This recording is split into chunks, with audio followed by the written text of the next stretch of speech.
tal? Bienvenidas y bienvenidos a esta edición especial de Central Electoral, donde platicaremos con el consejero Ciro Murayama, quien está por concluir su encargo en el Instituto Nacional Electoral. Ciro Murayama es licenciado en Economía por la Universidad Nacional Autónoma de México y doctor en Ciencias Económicas y Empresariales por la Universidad Autónoma de Madrid.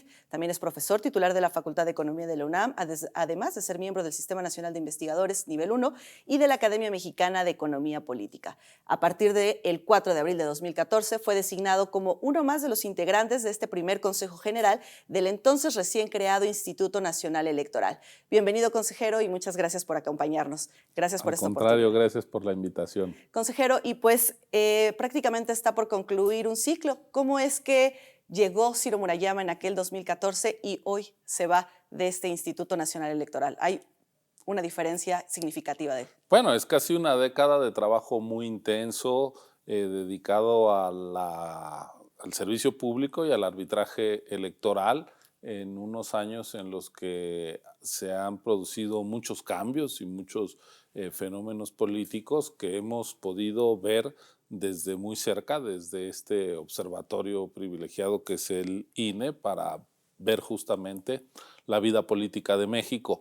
Yo llegué pues siendo un profesor universitario con experiencia en materia electoral, porque había trabajado en el IFE entre 1999 y 2003, después me dediqué a la docencia y a la investigación, seguí escribiendo de temas electorales y en ese contexto es que se hace mi nombramiento como uno de los consejeros fundadores del INE por un periodo de 9 años que está concluyendo. ¿Cómo me voy? Pues con 9 años más y con experiencia acumulada en el servicio público. ¿Satisfecho del trabajo realizado aquí en la institución, consejero?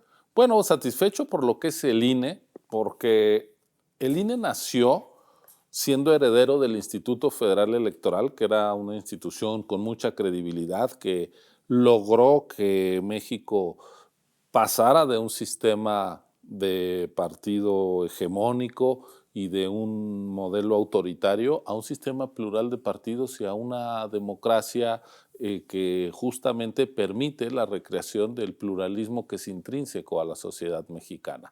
El INE tenía una serie de retos como instalar las casillas ya de todas las elecciones, incluso las locales, no solo cada 3 años, fiscalizar las campañas a nivel municipal, de las gubernaturas, de los congresos locales, ya no cada 3 años, credencializar en el extranjero. Hoy 1.300.000 compatriotas que viven fuera de nuestro país tienen su credencial y pueden votar desde donde estén a través de Internet. Es decir, se trató la reforma electoral de 2014 de elevar la exigencia y la calidad de las elecciones y el INE lo ha conseguido. Desde ese punto de vista, pues satisfecho y orgulloso de haber trabajado en esta institución, que es la institución pública civil con mayor confianza y respaldo de la ciudadanía. Se dice fácil, pero eso tiene que ver con el trabajo diario de todos quienes laboran en el INE, desde los módulos de atención ciudadana, donde diario se entregan 60,000 credenciales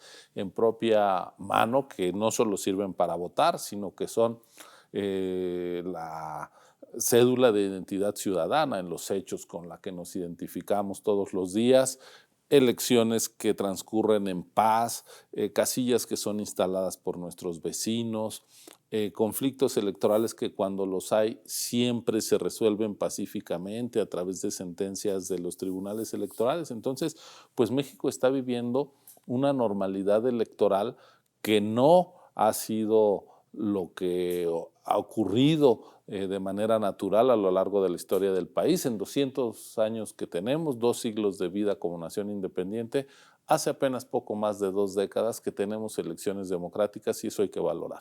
Uno de los elementos fundamentales justo de toda estabilidad, has mencionado tú a lo largo de tu paso por el INE, son los miembros del Servicio Profesional Electoral, justo una comisión que encabezaste en algunas ocasiones.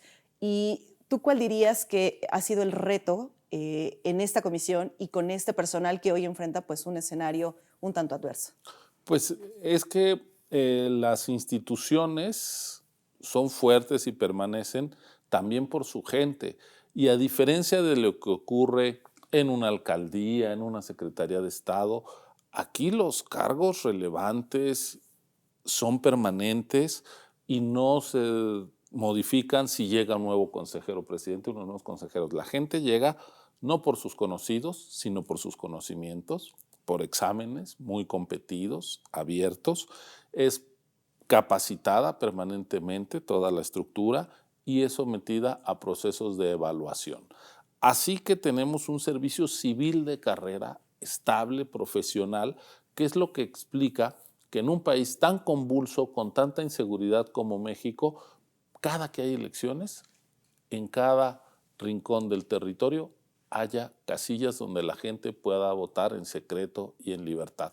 Bueno, se debe a esta estructura permanente que también está actualizando diario el padrón, la cartografía electoral. Yo no tengo ninguna duda en afirmar que la columna vertebral del INE es su servicio profesional, un servicio profesional muy serio, eficaz, discreto, que hace muy bien su trabajo y que, como bien dices, ahora la propuesta de reforma o la reforma electoral que aprobó el legislativo, conocida como Plan B, y que ha sido controvertida ante la Suprema Corte, incluso por el propio INE, pues desaparece buena parte de esa estructura profesional y eso nos lleva al riesgo de que todo el saber acumulado, la experiencia y los buenos resultados se puedan esfumar y regresemos a las elecciones con poco profesionalismo, con poca imparcialidad, con poca credibilidad. Yo espero que el INE y su servicio profesional electoral permanezcan. Consejero, y a lo largo de esta casi una década que estuviste en el Consejo General, ¿cuáles identificas tú que fueron como estos momentos claves? ¿Te tocó vivir pues no solo la implementación de la reforma, creación de nuevos partidos, liquidación de otros partidos, más liquidación de nuevos partidos, pero cuál le identificarías tú como esos momentos claves que marcaron un antes y un después tanto para la institución como a nivel personal? Bueno, yo creo que haber hecho posible el modelo de fiscalización en tiempo real fue un reto técnico, logístico, operativo, que tenía consecuencias políticas, salió adelante de la nada, en 2014 a 2015 ya estaba operando y se fue perfeccionando.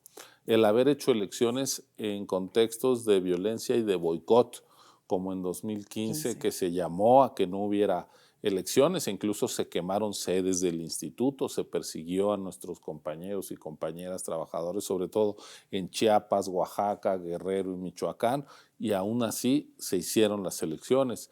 2018, pues una elección presidencial que siempre son las mayores pruebas para una institución electoral, transcurrieron con toda normalidad y credibilidad.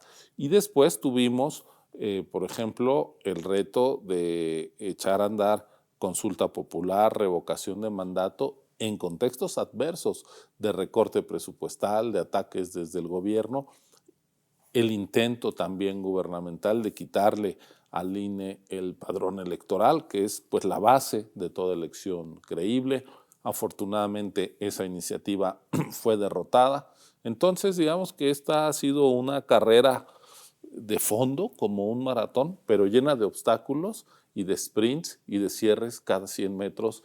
Y bueno, pues ha sido casi una década, pues muy fructífera en términos democráticos para México. No hay un solo cargo de elección popular, así sea en el municipio más remoto, con su planilla de regidores, presidente municipal, hasta la presidencia de la República, que no se deba al voto libre y secreto de la gente.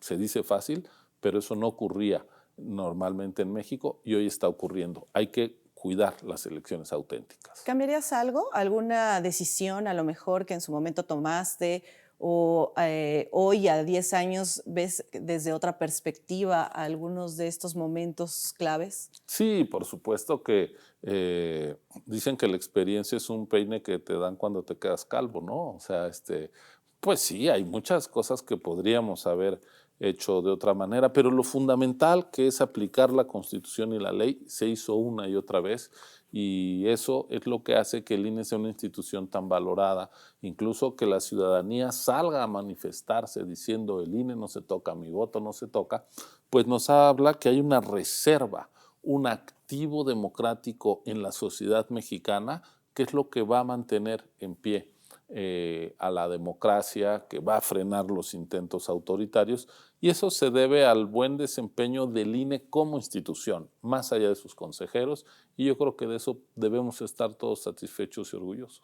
Creo que justo todos los consejeros coinciden en que este es un trabajo colectivo, ¿no? No nada más integra a los 9 miembros del Consejo General, pero sí es importante hablar cuáles serían tus aportaciones pues dentro de esta herradura de la democracia y dentro de esta institución. Pero para hablar de eso, quédense con nosotros, vamos rápidamente a un corte y regresamos en esta plática con el consejero Ciro Murayama. Volvemos.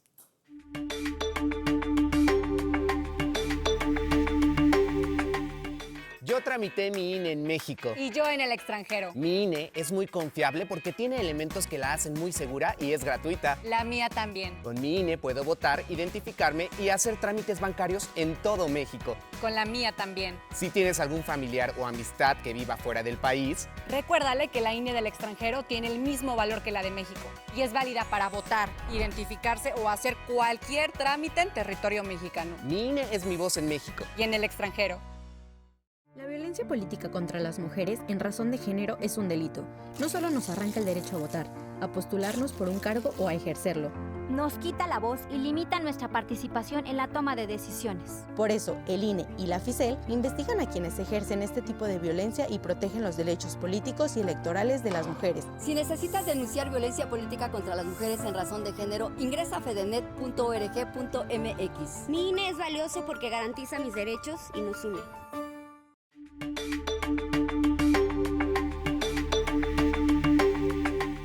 Gracias por continuar con nosotros aquí en su programa Central Electoral, donde estamos platicando con el consejero Ciro Murayama, quien estaba a punto de contarnos cuál es justo la principal aportación que consideras, consejero, que diste a esta institución y a todos sus miembros.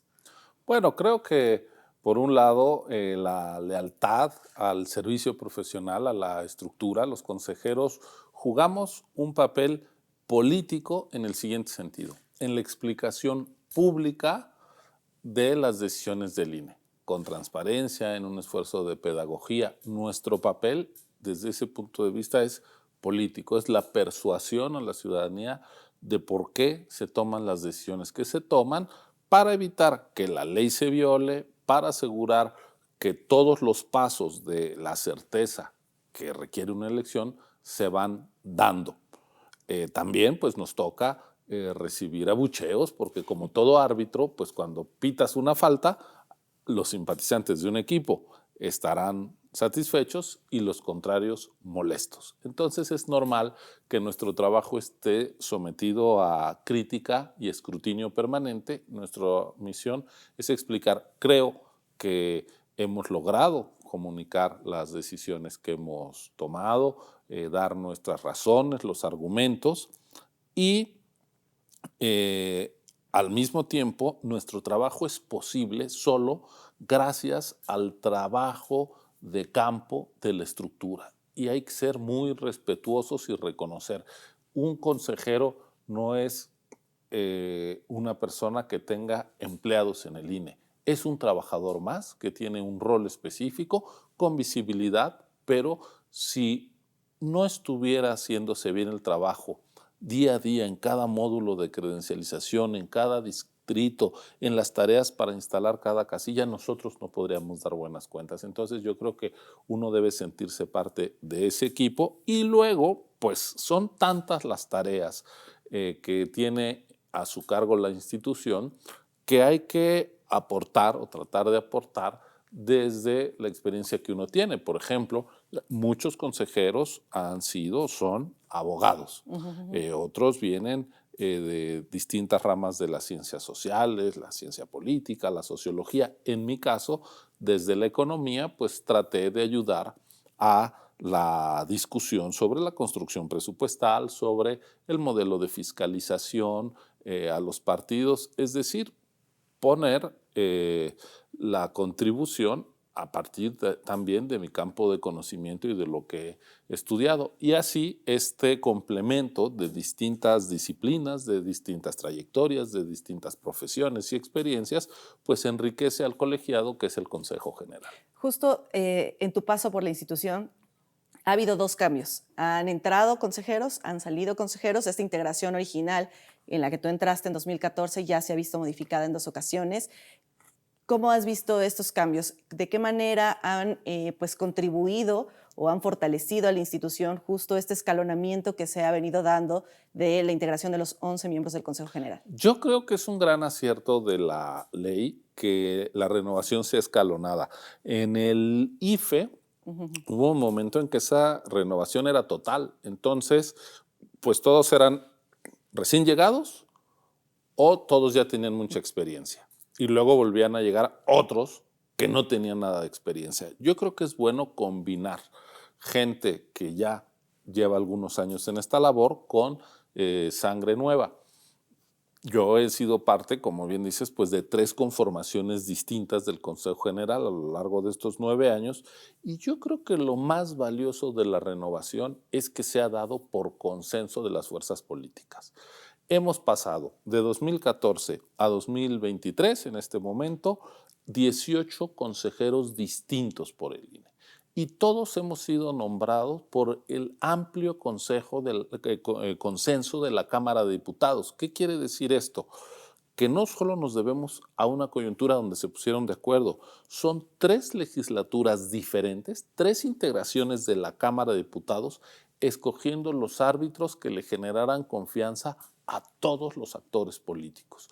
Un árbitro sin la confianza de los actores políticos pues va a tener más difícil su trabajo, y yo espero que la renovación que está por darse en los próximos días vuelva a tener ese sello democrático y de altura de miras, que los distintos partidos políticos, las bancadas en la Cámara de Diputados, entiendan que no necesitan poner una correa de transmisión, que los consejeros no son empleados del gobierno, que no son portavoces de alguna fuerza política, sino que tenemos que ser equidistantes y tener un profundo compromiso con la autonomía. Va a haber momentos en que las oposiciones te critiquen, un partido, el A, B, C o D, que también te critique el partido del gobierno, y tienes que estar dispuesto a eso, a persuadir de que tienes el compromiso con la ley, con la Constitución, y que no estás al servicio de ninguna fuerza en lo particular. Defender la autonomía es lo más importante,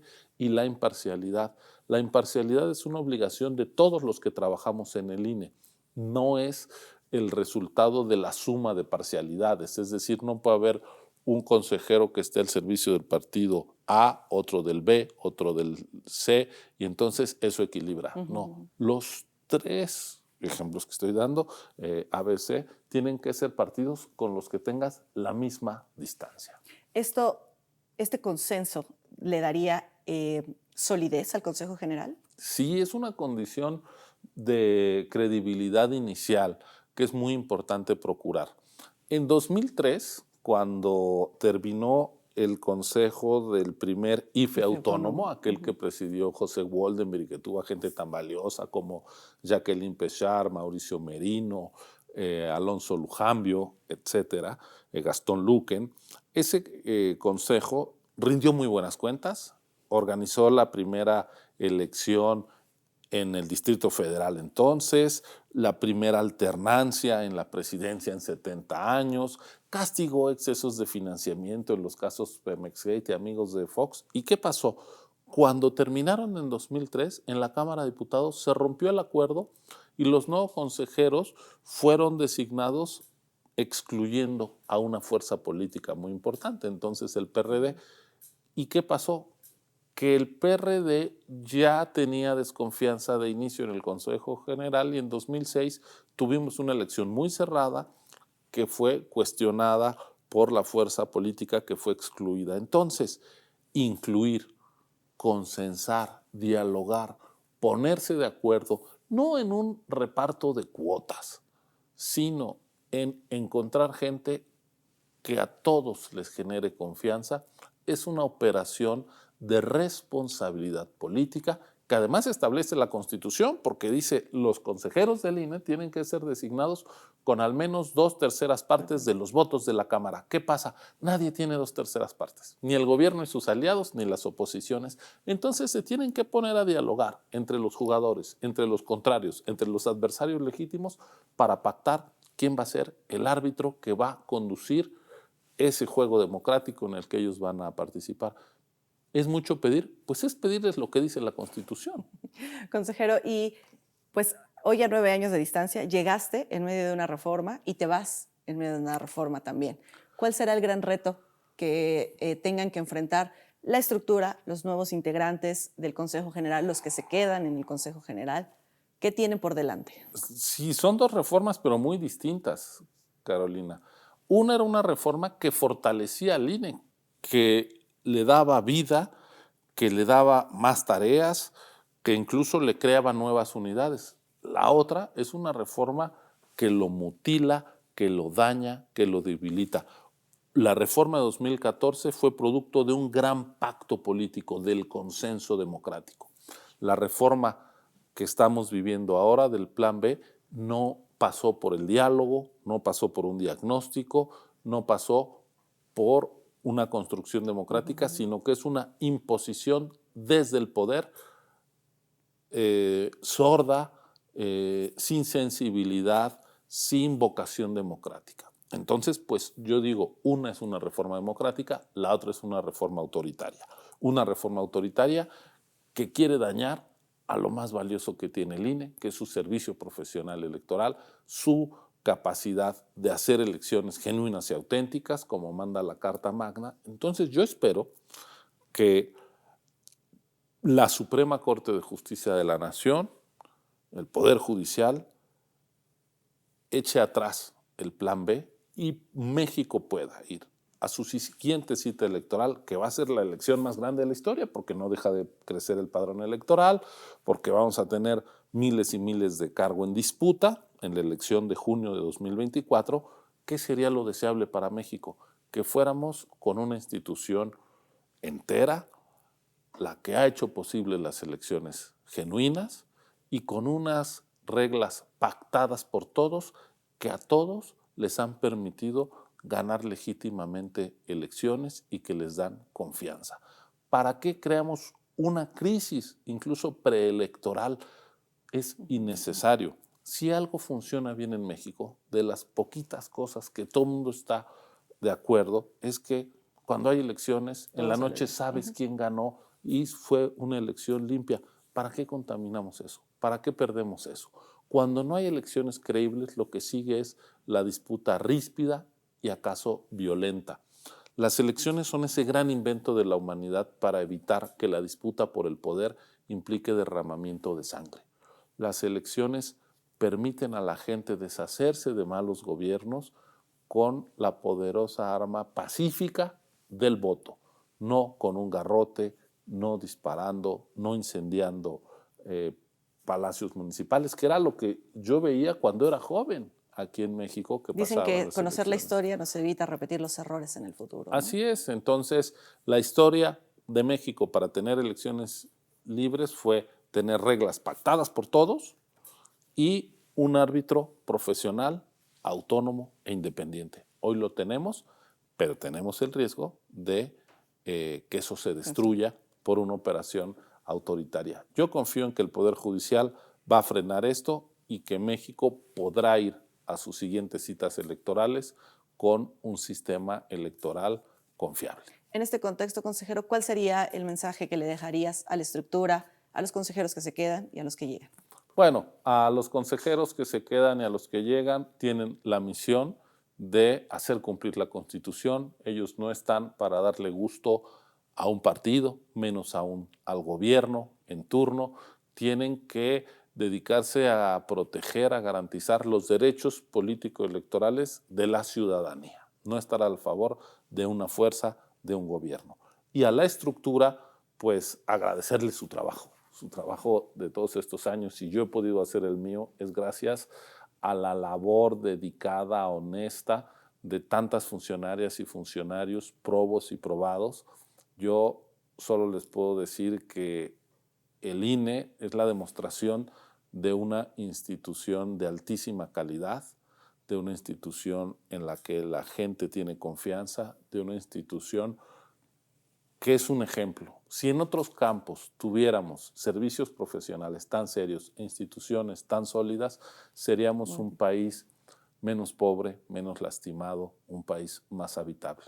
El INE es indispensable para tener un México con horizonte prometedor, por eso hay que cuidarlo, y yo sé que en la actual estructura de trabajadoras y trabajadores, desde cada módulo de atención ciudadana hasta oficinas centrales, el INE está en muy buenas manos. Y para Ciro Murayama, ¿qué sigue después del 4 de abril?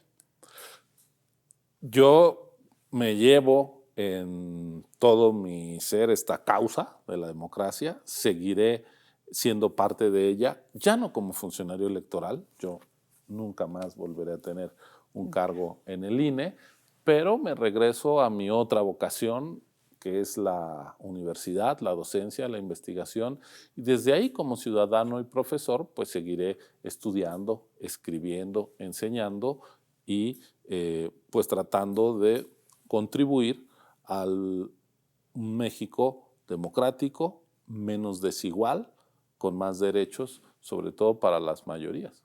Consejero, pues muchas gracias por habernos acompañado en esta conversación y muchas gracias a todos ustedes también por haber estado aquí con nosotros en Central Electoral. El consejero Ciro Murayama se despide luego de 9 años de trayectoria en la institución y te agradecemos mucho que estés el día de hoy aquí con nosotros para poder conversar rápidamente sobre tu paso por el INE y también pues con este mensaje que le dejas hoy a la estructura. Gracias, consejero, por estar con nosotros. El agradecido soy yo.